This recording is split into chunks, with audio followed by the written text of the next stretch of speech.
Hello all, welcome to online shine. कैसे हो आप सब? पढ़ने के लिए रेडी हो? चलो, आज हम लोग स्टार्ट करेंगे ऑपरेशंस रिसर्च का very first chapter, that is LPP.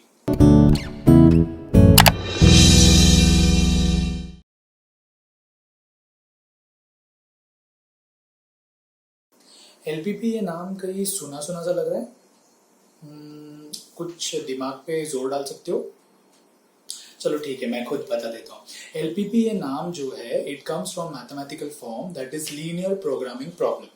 अगर कहूँ तो linear programming problem is a mathematical expression of a business problem. मतलब अगर हमारे पास एक बिजनेस प्रॉब्लम है और उसको अगर हमको सॉल्व करना है, तो मैथमेटिकली कैसे वो बिजनेस प्रॉब्लम को सॉल्व करे, ये हमको एलपीपी बताएगा। So without wasting much time, हम सम पे चले जाते हैं। तो आज का जो मैंने पहला सम लिया है एलपीपी के लिए, आप लोग देख सकते हो कि ये 3 इक्वेशन वाला एक मिनिमाइजेशन प्रॉब्लम है। अब एलपीपी में 2 कंडीशंस आते हैं, एक आता है मिनिमाइजेशन और दूसरा आता है मैक्सिमाइजेशन। तो अगर हम लोग मिनिमाइजेशन में करते हैं, तो मिनिमाइजेशन हम लोग को क्या क्या मिनिमाइज करना है, जैसे कि हमको कॉस्ट मिनिमाइज करना है। एज बिजनेस पर्सपेक्टिव हम लोग को कॉस्ट मिनिमाइज करना है। फिर हमको मिनिमाइज करना है हमारा टाइम, मतलब कॉस्ट और टाइम को मिनिमाइज करना है। और मैक्सिमाइज के बारे में आएगा तो प्रॉफिट और सेल्स। तो अगर प्रॉफिट बढ़ाने की बात आए तो हम लोग को आंख बंद करके याद रखना है कि करके वो मैक्सिमाइजेशन का सम है। और अगर हम लोग को लॉस कम करना है तो ऑब्वियसली हमको समझ में आएगा कि वो मिनिमाइजेशन का सम है। तो मिनिमाइजेशन और मैक्सिमाइजेशन से ही एलपीपी डीलिंग करेगा, और मिनिमाइजेशन और मैक्सिमाइजेशन का ही एलपीपी पूरा का पूरा एक क्या बोलते हैं स्ट्रक्चर बनाता है। तो यहाँ पे आप लोग देख ही सकते हो कि मैंने मिनिमाइजेशन का सम लिया है। तो इस मिनिमाइजेशन के सम में you can find it out कि मेरे 3 इक्वेशंस है, ठीक है, 1 2 3। एंड उसके ऊपर जो हमारा सम का स्टार्टिंग है वहां पे लिखा हुआ है मिनिमाइज। मतलब हम लोग को मिनिमाइज करना है यहाँ पर, मतलब हमारा ऑब्जेक्टिव मिनिमाइज है। और वहां पे आगे लिखा हुआ है कैपिटल जेड। ये जो z वाला फंक्शन है उसको हम लोग बेटर तरीके में बोलते हैं ऑब्जेक्टिव फंक्शन। अब क्या है ऑब्जेक्टिव फंक्शन? बच्चों, ऑब्जेक्टिव फंक्शन वो फंक्शन होता है जो हमको अचीव करना होता है। द फंक्शन और the aim of the business that we need to achieve is known as the objective function. तो ऑब्जेक्टिव फंक्शन वहां पे है z इक्वल्स टू जो दिया हुआ है 4x plus 8y, that is my objective function. मतलब वो मेरा ऑब्जेक्टिव फंक्शन है। बट ये ऑब्जेक्टिव फंक्शन जब मैं अचीव करता हूं तो उसके नीचे मेरे को 3 हर्डल्स आते हैं। देर आर 3 इक्वेशंस जो दिया हुआ है, दीज आर द ऑब्स्ट्रक्शंस। जहां पे ऊपर लिखा हुआ है subject to constants, means these are the problems which come in my way. So I have to remove them.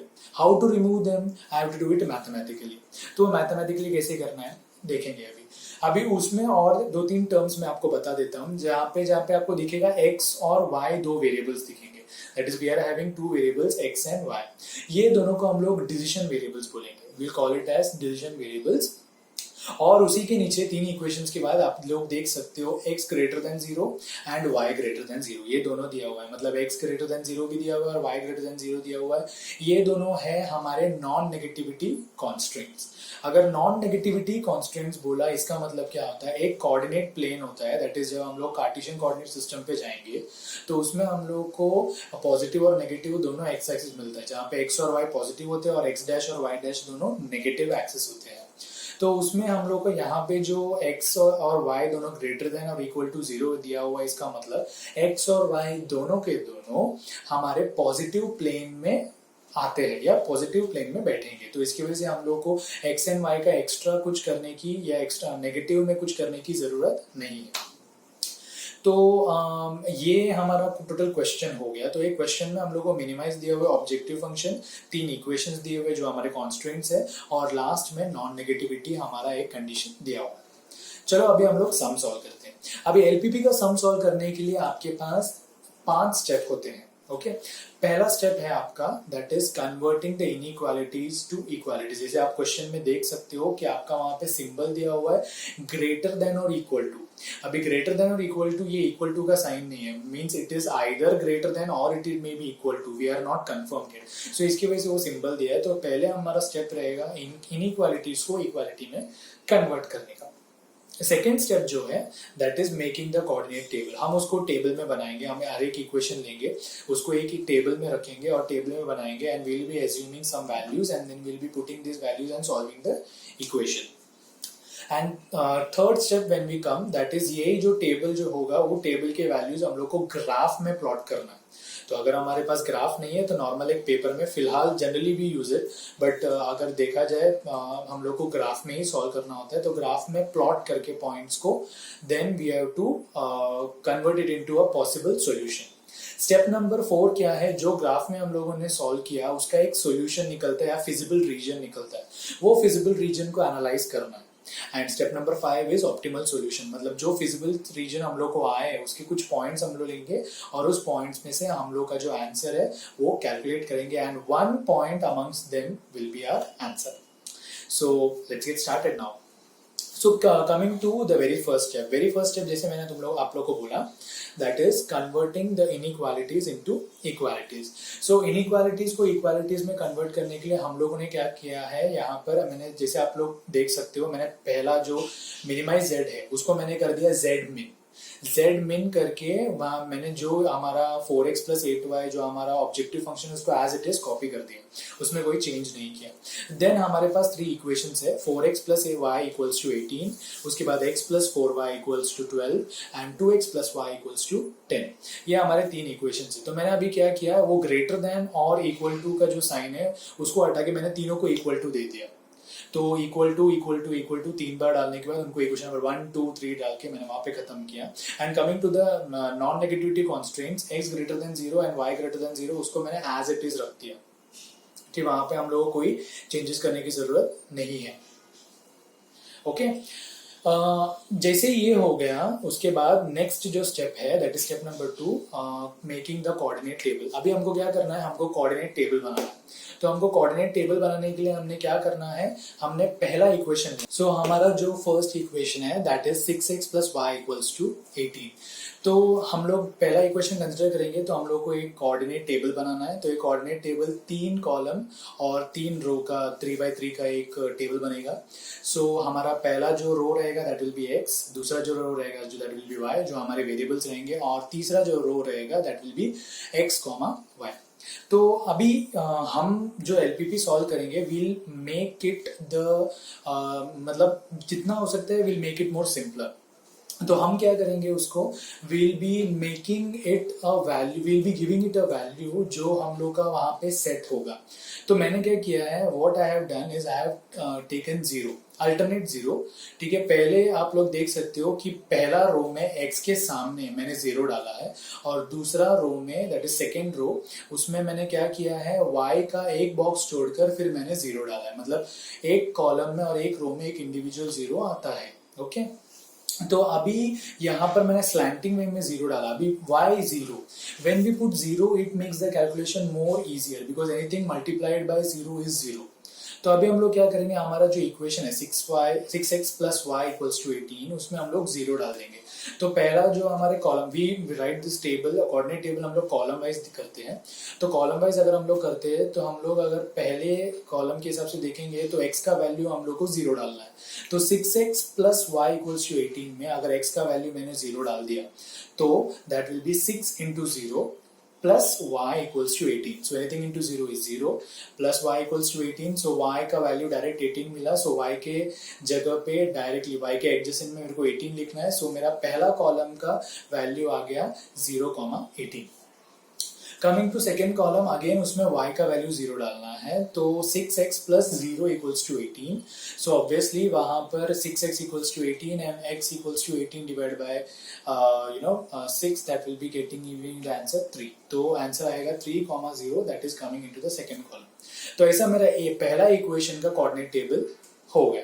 वैसे मेरे को सेकेंड और थर्ड इक्वेशन के कोऑर्डिनेट टेबल मैंने ऑलरेडी बना चुके हैं, आप देख सकते हो। तो वो तीनों इक्वेशन का ऐसा कोऑर्डिनेट टेबल आपको स्टेप बाय स्टेप करके दिखाना है, but there is no need to solve the rough work और द वर्किंग। ठीक है, वर्किंग आपको दिखाने की जरूरत नहीं है, that all comes under the rough part. तो वो वहां पे दिखाने की जरूरत नहीं है, पर यहाँ पे आपको समझना है, इसके लिए मैंने वो दिखा दिया है। ये होने के बाद directly we are coming to step number 3। Step number 3 is plotting the points. So step number 3 comes plotting the points. तो पॉइंट्स को प्लॉट करना बहुत जरूरी होता है, बिकॉज आफ्टर द इक्वेशन का कोऑर्डिनेट टेबल बन गया तो पॉइंट्स को प्लॉट करना है। तो यहाँ पे मैंने ओवरऑल देखा, तो ओवरऑल देखने के बाद मुझे ये मालूम पड़ा कि everything comes into the value of 3, मतलब 2 या 3 के वैल्यूज में आप डाल सकते हो। तो यहाँ पे मैंने अपने कन्वीनियंस के हिसाब से एक्स और वाई एक्सिस में स्केल जो लिया है that is from 3, 6, 9, 12, 18 so on, तो वैसा मैंने लिया है। तो इन द सेम वे मैंने एक्स और वाई एक्सिस लिया है। तो यहाँ पे मेरा एक्स और वाई एक्सिस है, बट अगर आपका डिवीजन वेरिएबल्स x1 और x2 है तो x के जगह पे आपका x1 आएगा और y के जगह पे आपका x2 आएगा। तो that gets a slight change, बाकी एवरीथिंग इज सेम। तो मैंने पहला पॉइंट प्लॉट करना है। तो पहला मेरा जो पॉइंट है दैट इज फर्स्ट इक्वेशन का first coordinate table, that is 0,18। तो 0,18 है, इसका मतलब x का वैल्यू 0 है, मतलब मेरे को x एक्सिस देखना ही नहीं, डायरेक्टली मेरे को y एक्सिस में 18 को मार्क करना है। तो y एक्सिस में 18 आपको दिख रहा है यहाँ पे, मैंने उसको मार्क किया है and I have written the coordinate 0,18। Coming to the मतलब इक्वेशन नंबर 1 का इस सेकंड कॉलम में आप देख सकते हो कि वहां पे 3,0 वहां पे मेरे को वैल्यू दिया हुआ है। तो इसका मतलब मेरे को क्या करना है, वहां पे जो वैल्यू है जो x एक्सिस में मेरे को 3 लेना है। I have to take x axis 3 and y will be 0। सो x एक्सिस में मैंने 3 लिया, तो वहां पे 3 मार्क किया and I have given it the point and coordinate जो मैंने वहां पे मार्क किया था अपने टेबल में, दैट इज 3,0। अब now coming to the final step. अभी फाइनल स्टेप में हमको क्या करना है, एक रूलर लेना है या एक स्केल लेना है, उससे उन दोनों पॉइंट्स को एक प्रॉपर स्ट्रेट लाइन मारना है and I have to write the equation 6x + y = 18। इसी तरह मेरे को सेकंड और थर्ड इक्वेशन का भी करना है, पॉइंट्स को प्लॉट करते हुए we have to make it and we have to give it a straight line. And marking करते वक्त आपको ये ध्यान देना है कि आपको इक्वेशन जो रहेगा उसको इक्वल टू का साइन देना है एंड इक्वल टू का साइन लेते हुए इक्वेशंस लिखना है, वो ज्यादा बेटर रहेगा। देन कमिंग टू द मतलब यहां पर होने के बाद आप ये समझोगे कि ग्राफ में यहां तक ही होगा, नो you're wrong। वहां पे ग्राफ में वहां तक नहीं होगा, वहां पे आपको ग्राफ में we have to make the feasible region, we have to identify the feasible region. आप फिजिबल रीजन आइडेंटिफाई कैसे करोगे? अब उसके लिए एक ट्रिक है, बहुत ही सिंपल ट्रिक। क्या करना है कि हमारा जो सम है वो मिनिमाइज का है।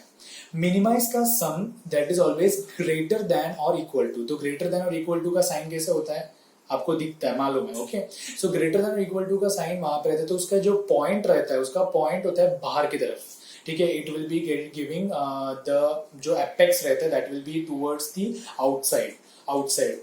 तो हम लोग यहाँ पे जो हमारे पॉइंट्स है या जो लाइन है वो लाइन को हम लोग को आउटसाइड शेडिंग देंगे। अब आउटसाइड शेडिंग देंगे तो कौन कौन से पॉइंट्स हुए, तो वहां पे इंटरसेक्शन पॉइंट्स जो है उनको लेना है। We have to take the intersection points. उस इंटरसेक्शन पॉइंट्स में 2 ऐसे पॉइंट्स रहेंगे जो हमारे एक्सिस को टच करेंगे। तो आपको एक पॉइंट तो ए दिख रहा है और दूसरा पॉइंट आपको डी दिख रहा है। तो ये दोनों हमारे एक्सिस को टच कर रहे हैं, ये touching the foot of X axis and जो हमारा डी है that is touching the perpendicular, वो जो है that is to Y axis का हमारे वहां पे पॉइंट दिख रहा है, दैट इज पॉइंट डी। अभी क्या करना है, अभी ये दोनों पॉइंट्स के बाद you can find 2 more intersecting point that is B and C. तो now you can see that the figure जो मैंने डार्कन किया हुआ है वहां पे line that is A B C D. So A B C D जो वहां पे आपको लाइन दिख रहा है या वो जो फिगर दिख रहा है, it's an open figure, it's an open figure. और वो ओपन फिगर में हमको शेडिंग करना है। तो शेडिंग किस तरफ होगा, it will be towards the outside. तो मैंने बाहर की तरफ शेडिंग किया है, जहां पे मैंने बाहर की तरफ शेडिंग करते हुए वहां पे मेरा फिजिबल रीजन कहीं ना कहीं उधर आपको दिखेगा या उधर आपको मिलेगा।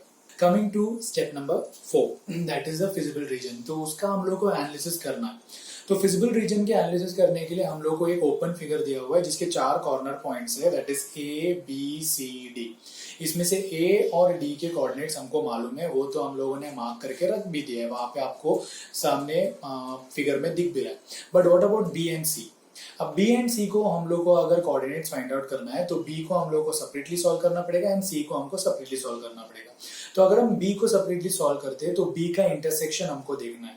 तो आप लोग ग्राफ में ऑलरेडी देख सकते हो बी जो है वो equation number that is 2 and 3 का इंटरसेक्शन है। मतलब इक्वेशन नंबर 2 और 3 दोनों मिलके पॉइंट नंबर या वहां पे पॉइंट नंबर बी पे आ जाते हैं एंड सी के लिए that is equation number 1 and 3। तो हमको क्या करना है, इक्वेशन नंबर 2 और 3 और इक्वेशन नंबर 1 और 3 दोनों को मिला के we have to solve it simultaneously. तो इक्वेशन नंबर जो 2 और 3 है, जब उनको सॉल्व करेंगे तो हम लोग को बी के कोऑर्डिनेट्स मिलेंगे, एक एक्स एक्सिस मिलेगा और एक एक्स कोऑर्डिनेट मिलेगा और एक वाई कोऑर्डिनेट मिलेगा। एंड सिमिलरली अगर हम लोग सी के कोऑर्डिनेट्स को फाइंड आउट करना है तो हमको इक्वेशन नंबर 1 और 3 को सॉल्व करना है, तो ऑटोमेटिकली हम लोग को एक्स कोऑर्डिनेट मिलेगा सी का और वाई कोऑर्डिनेट मिलेगा। ये चारों पॉइंट्स का एक बार कोऑर्डिनेट्स अगर हम लोग को एक्स और वाई कोऑर्डिनेट्स अगर हमको मिल गया तो यहाँ पे हमारा स्टेप 4 खत्म हो जाता है। अब ये हम लोग को साइमल्टेनियसली सॉल्व करना है, कैसे है वो साइमल्टेनियस इक्वेशन जो हम लोगों ने 10th स्टैंडर्ड में किया था, दैट इज एडिंग सब्ट्रैक्टिंग वगैरह मल्टीप्लाइंग। तो जहाँ पे हमको कम लगा तो हम लोगों ने मल्टीप्लाई किया, तो वही टेक्निक यूज करना है। तो वही टेक्निक यूज करते हुए मैंने सॉल्व किया। अगेन ये सब चीजें हमारे आंसर में एक्सपेक्टेड नहीं है, we just wanted to arrive at the answer और वही हमारा मेन मोटो है। बट ये सब चीजें दिखाने की जरूरत नहीं है, still I have shown it, तो आप लोगों को वो दिखेगा बिकॉज मैंने आपको डिटेल में एक्सप्लेनेशन वहां पे दिया है। Although these are not expected in your answer, you have to directly jump into the solution. ठीक है, सो ये अगर हम लोग की चारों पॉइंट्स हो गया, अभी हमारे पास चारों पॉइंट्स के कोऑर्डिनेट्स है ए बी सी डी। तो अभी फाइनल स्टेप क्या है? अब फाइनल स्टेप में हम लोग को उसका एक ऑप्टिमल सॉल्यूशन मेंटेन करना है। So to find the optimal solution हम लोग एक टेबल बनाएंगे, जिस टेबल में रहेगा पॉइंट्स सबसे पहला कॉलम, उसके बाद कोऑर्डिनेट्स, देन z वाला फंक्शन, जो हमारा z वाला फंक्शन रहेगा उसका equation, then we are having calculation and the final column is answer. तो अभी चारों जो पॉइंट्स रहेंगे उसको हम लोग डिटेल में वहां पे लिख देंगे, that is A B C D. तो चारों पॉइंट्स एक के नीचे एक लिखा और उसके कोऑर्डिनेट्स कॉलम में उनके कोऑर्डिनेट्स लिखेंगे। z वाला जो हमारा इक्वेशन रहेगा वो हमारे z वाले फंक्शन में हम लोग को, फॉर एग्जांपल a के कोऑर्डिनेट्स अगर हमारे पास 12,0 है तो हमारा a का x का वैल्यू 12 रहेगा और y का वैल्यू 0 रहेगा। तो हम लोग क्या करेंगे, उस z वाला फंक्शन या z वाले इक्वेशन में हम लोग जहाँ पे x रहेगा वहां पे 12 डालेंगे और जहाँ पे y रहेगा वहां पे 0 डालेंगे। कैलकुलेट करने के बाद जो आंसर आएगा that will be coming in the final column. ऐसे अगर हम लोग चारों के चारों कैलकुलेट करते हैं तो हम लोग को अलग अलग आंसर आएगा चारों पॉइंट्स का। अब now coming back to the our main question, हमारा क्वेश्चन था मिनिमाइजेशन का। तो मिनिमाइजेशन का क्वेश्चन था, तो हम लोग को ये देखना है कि तीनों में से, चारों में से कौन सा वैल्यू सबसे कम है। So you can see that is चारों में से वैल्यू जो कम है वो है पॉइंट बी 4,2। ठीक है, जिसका वैल्यू सबसे कम है दैट इज 32। तो 32 वैल्यू सबसे कम है चारों पॉइंट्स में से। तो सिंस हमारा क्वेश्चन मिनिमाइजेशन का था तो 32 is the most perfect answer and उसको मैंने बॉक्स किया and I have marked it, tick mark किया है मैंने रेड पेन से। सो फाइनली अगर हमारा ये आंसर हो गया तो हमारे फाइनल स्टेटमेंट में हमको आना है, that is therefore the value of z is minimum at point b जिसके कोऑर्डिनेट्स है 4,2। तो यहाँ पे आपका एक एलपीपी का एक ग्राफिकल मेथड का सम खत्म होता है।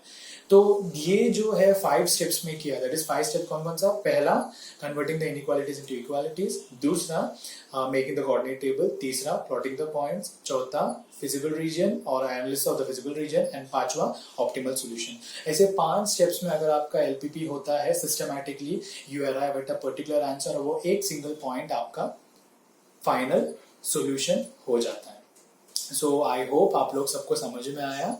सो ऐसे और एग्जाम्पल्स लेके आऊंगा मैं, please wait and watch. Thank you.